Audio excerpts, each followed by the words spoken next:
Dear student, आज की हमारी पोएम है जिसका नाम है a thing of beauty, John Keats के द्वारा लिखी गई है। A thing of beauty is a joy for ever. एक सुंदर वस्तु हमेशा क्या करती है? खुशी देती है। जॉय का मतलब खुशी, प्रसन्नता। फॉर एवर का मतलब होता है ऑलवेज, हमेशा। और ब्यूटी का मतलब सुंदरता। इट्स लवलीनेस इंक्रीज, और इसका प्यारापन बढ़ता रहता है। इंक्रीज का मतलब बढ़ना और लवलीनेस का मतलब होता है प्यारापन। इट विल नेवर, ये कभी नहीं, पास इनटू नथिंग, लुप्त होती है। कहने का मतलब एक सुंदर वस्तु है, वो हमेशा हमें क्या देगी? भी खुशी देगी, प्रशंसा देगी, और इसका प्यारापन बढ़ता रहेगा। ये कभी भी शून्य नहीं होगा। इसका यानी समय के साथ कोई भी सुंदर वस्तु है उसकी सुंदरता बढ़ती जाएगी और कभी भी उसका यानी सुंदरता घटेगी नहीं। But will keep a bower quiet for us, परंतु ए वोवर तो एक छाव, जो कुंज होता है वृक्षों की, बहुत सारे वृक्ष होते हैं उनके बीच में जो छाएं बन जाती है, एक कि वो हमें रखेगी, क्वाइट शांत रखेगी, फॉर अस के लिए, एंड ए स्लीप जो एक ठंडी छाव है हमें वो शांत रखेगी और हमें अच्छी नींद आएगी। फुल ऑफ स्वीट ड्रीम, अच्छे अच्छे सपने आएंगे। एंड हेल्थ, और हमारा स्वास्थ्य में भी इम्प्रूव होगा। एंड क्वाइट ब्रीदिंग, और क्या, शांत सांसें देगी, यानी आराम से सांसें आएगी। तो एक अच्छी चीज़ होती है, एक सुंदर चीज़ होती है, उसका प्यारापन हमेशा बढ़ता रहता है और वो कभी भी शून्य नहीं होती। और उसकी जैसे छाँव है वो क्या है कि जिससे क्या है कि हमें एक बढ़िया नींद आती है, उसके साथ साथ बढ़िया सपने आते हैं। उस नींद के अंदर शांति से हम सोते हैं, आराम से सांस आती है।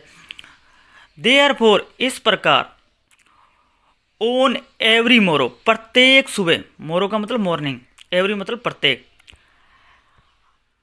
आर वी ब्रीदिंग, कि हम प्रत्येक सुबह गूंथते हैं या बनाते हैं ए फ्लोरी बैंड, एक फूलों का गुलदस्ता। टू वाइंड, उसे बांधते हैं, अस टू द अर्थ, पृथ्वी के हम चारों ओर उसे बांधते हैं, यानी पृथ्वी से हम बंधे रहते हैं। एक फ्लोरी बैंड बन जाता है हमारा और पृथ्वी के बीच में। और हमें पता है कि पृथ्वी के पास यानी बहुत सारी प्रकृति के अंदर चीज़ें हैं, सुंदर सुंदर वस्तुएं प्रकृति में, और पृथ्वी में खुद के अंदर भी बहुत खजाना है, जैसे ऐसक है, ठीक है, खनिज तत्व हैं। ये बहुत सारी चीज़ है जो पृथ्वी के अंदर हमें मिलती है। और हमें पृथ्वी से कुछ प्राकृतिक चीज़ें जैसे पेड़ पौधे हैं, वो उनसे भी क्या है कि हमें खुशी मिलती है। अगर प्रत्येक सुबह हम क्या करते हैं, पृथ्वी के साथ है जो एक फ्लोरी बैंड बनाते हैं। स्पाइट ऑफ डिस्पोंडेंसी, निराशा के बावजूद, डिस्पोंसिडेंसी का मतलब होता है निराशा।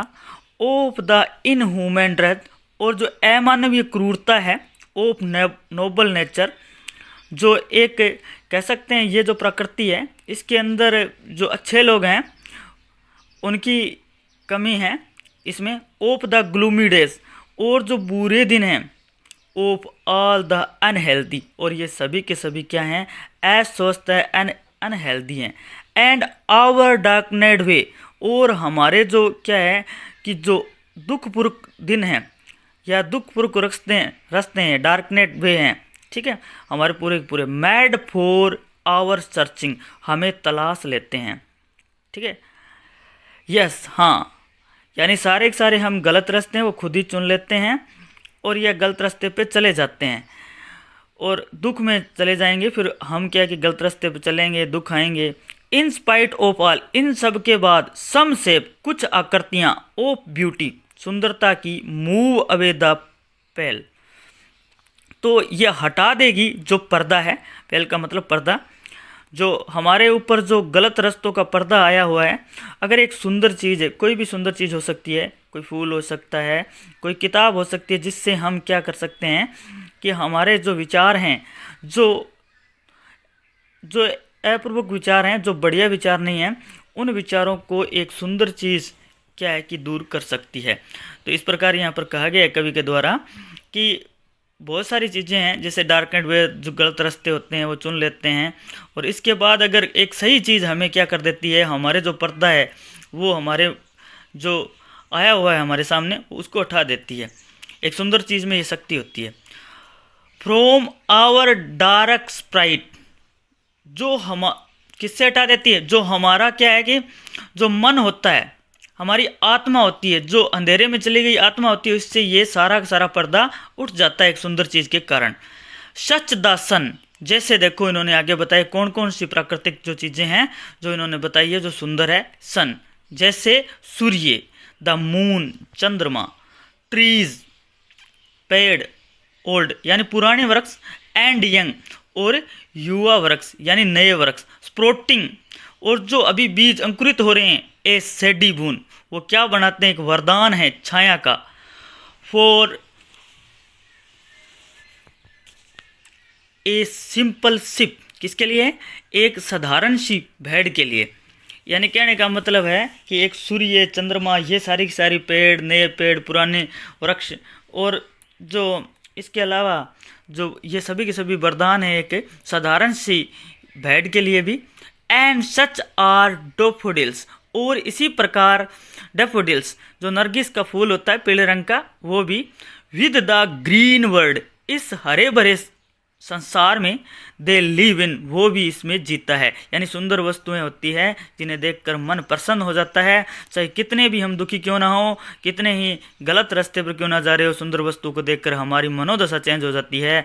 एंड क्लियर रील्स, और जैसे देखो और बताया है साफ झरना, रील्स मतलब झरना सरिताएं, दैट फॉर्म देम सेल्फ वह अपने आप एक कूलिंग कॉन्वेट मैक जेंट द हॉट सीजन, जब बहुत ज़्यादा गर्मी हो, विशाल गर्मी हो, उस टाइम क्या है कि वह अपने आप कूलिंग मतलब अपने आप जहाँ का वातावरण है वो ठंडा कर देते हैं, ठंडा बना देते हैं। इतनी गर्मी के बावजूद भी एक झरना अगर किसी क्षेत्र से बह रहा है तो उस आसपास का आवरण को वो ठंडा बना देगा।